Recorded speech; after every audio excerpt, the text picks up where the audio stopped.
Bom, os monossacarídeos ciclizam quando estão em meio aquoso. Então, em meio sólido, eles vão ficar com a estrutura aberta. Mas no meio líquido, aquoso, eles vão ciclizar. Então, o que acontece na verdade? Não é? O que está acontecendo? Então, pares de elétrons do oxigênio, da hidroxila do último carbono quiral, que é o penúltimo da estrutura, e o último quiral, elétrons desse oxigênio atacam o carbono da carbonila, que nas aldoses é o carbono 1. Então, essa estrutura vai dobrar e vai ficar cíclica. Ao ficar cíclica, essa estrutura agora tem o carbono 1 quiral. Antes não era quiral porque tinha uma dupla ligação. Agora não tem mais a dupla. Esse carbono agora é um carbono quiral. Então, o carbono 1 agora é quiral. E existem duas configurações, alfa e beta. Tá certo? Os substituintes desse carbono agora são diferentes. É uma ligação com o oxigênio, uma com hidrogênio, uma com a hidroxila e o restante da molécula, tá certo? Então, ele é quiral, esse carbono. Se essa hidroxila estiver para baixo, nós vamos ter a estrutura alfa. E para cima, a estrutura beta, certo?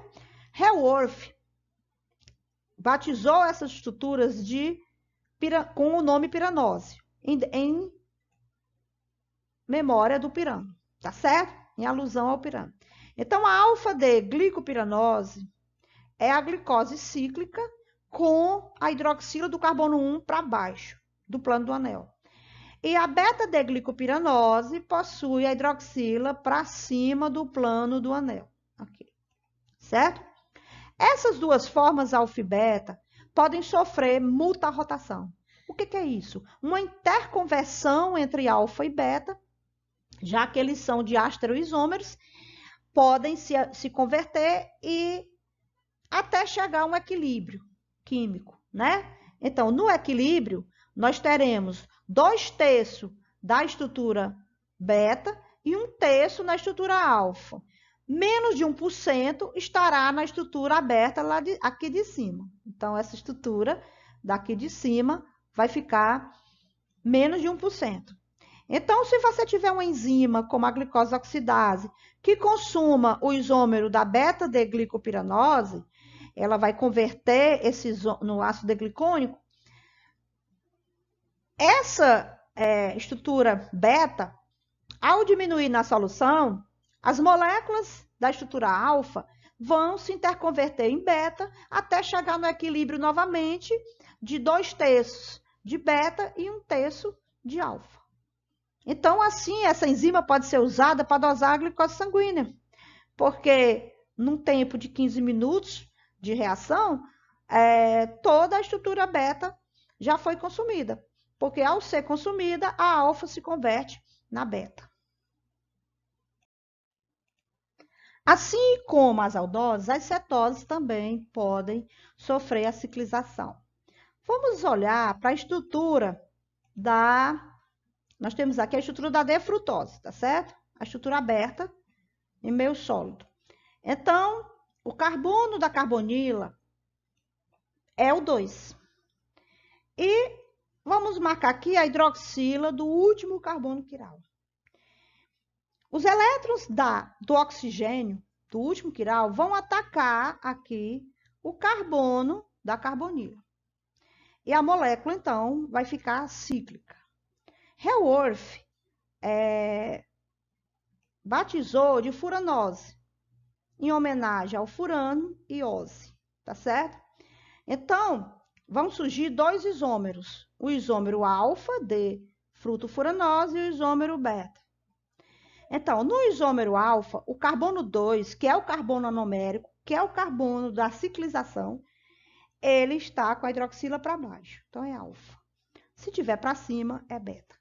Então, nós temos agora, em vez de 3 carbonos quirais na frutose, nós temos 4 quirais, porque o carbono 2 agora é quiral. Uma coisa interessante é que essas estruturas alfa e beta podem ser interconvertíveis entre si. A essa propriedade nós chamamos de muta-rotação, que é a interconversão de ósis alfa em beta e vice-versa. Geralmente, elas se interconvertem até chegar a um equilíbrio. Uma pergunta que se faz é como transportar os substituintes dos carbonos na estrutura aberta para a estrutura cíclica, certo? Então, o carbono 2, quando ele é alfa, então nós vamos ter a hidroxila para baixo e o carbono 1, que é CH2OH, fica para cima, aqui. Porque tem uma diferença entre as aldoses e as cetoses, porque nas aldoses é hidrogênio, não é? Aqui nós temos a formação de um M-cetal, não é? Nas aldoses nós formamos M-acetal, por causa do hidrogênio do carbono 1.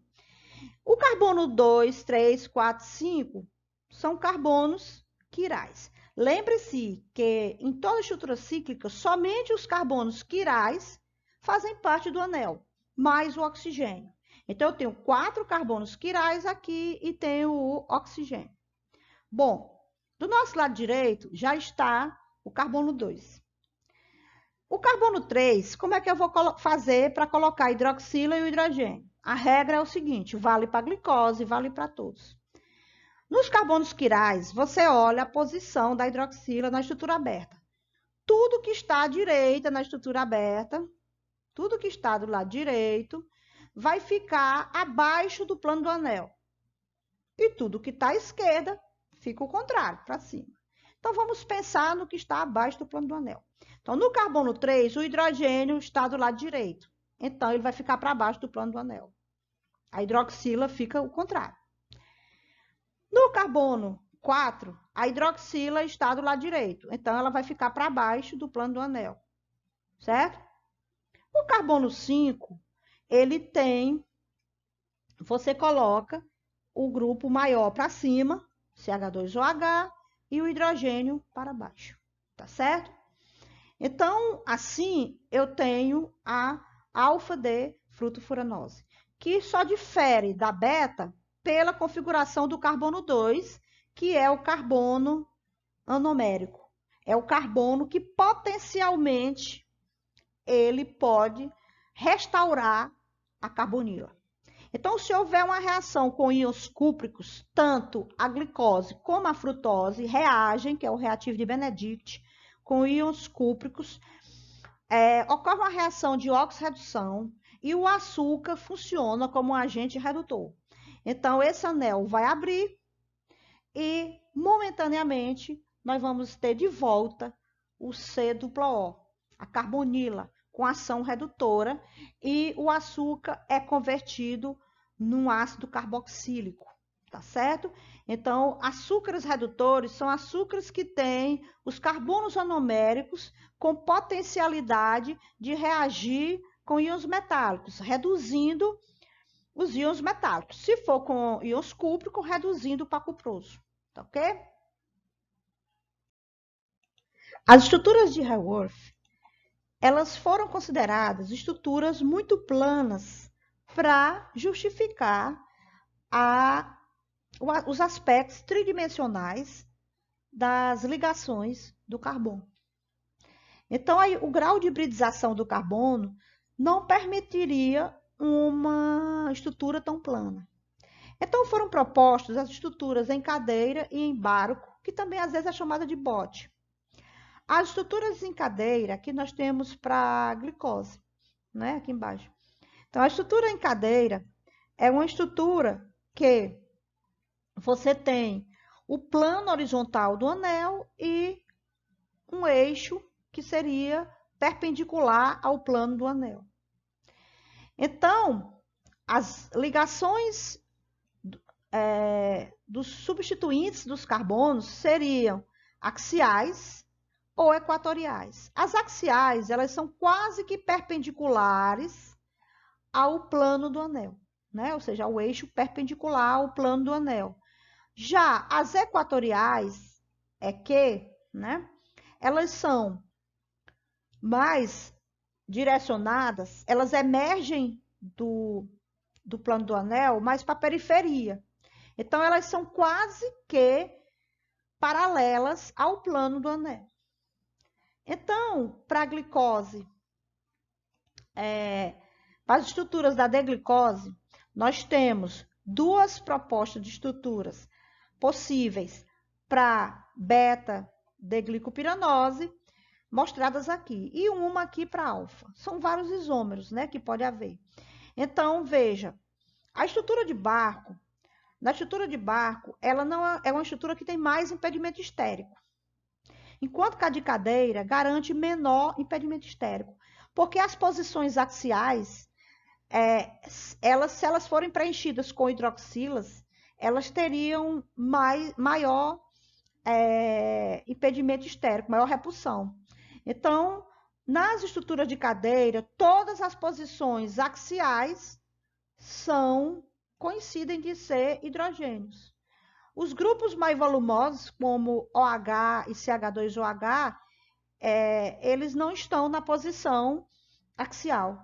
Então, as hidroxilas são equatoriais e elas são quase que paralelas ao plano do anel, e isso gera um menor impedimento estérico, dando maior estabilidade às estruturas de cadeira do que a de bote.